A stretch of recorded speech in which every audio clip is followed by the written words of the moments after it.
Il-Partit Laburista qiegħed iżomm skit perfett dwar l-għeluq tal-bar tal-Każin Laburista li jinsab fit-triq il-Ġafar f'Taslima minħabba l-abbuż tad-droga u l-logħob tal-azzard.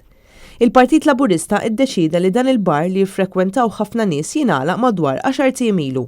Minn Ġunju l-hawn dan il-Każin beda jkun iffrekkwentat minn numru ta' persuni rinomati għat-traffikar ta' droga u minn oħrajn passat kriminali.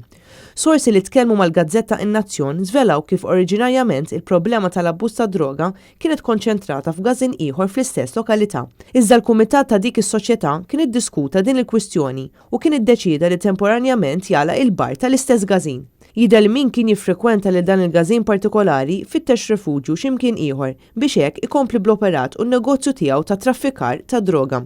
Kollox jindika li l-attenzjoni intefet fuq il-Każin Laburista f'Taslima fejn f'temp qasir bdiet tpoġġi klikka ta' nies magħrufa għat-traffikar ta' droga kif ukoll għall-involviment tagħha fil-logħob tal-azzard. Jidher li l-pulizija qatt m'għamlu rejd għall-abbużi li kienu qed isiru fl-istess Każin Laburista.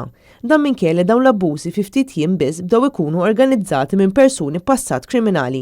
Quddiem din is-sitwazzjoni ta' negozju ta' droga kif ukoll tal-logħob tal-azzard, l-Amministrazzjoni Ċentrali tal-Partit Laburista minflok ma rrikorriet għand il-Pulizija għal azzjoni immedjata iddeċidiet li jingħalaq il-bar ta' dan il-Każin.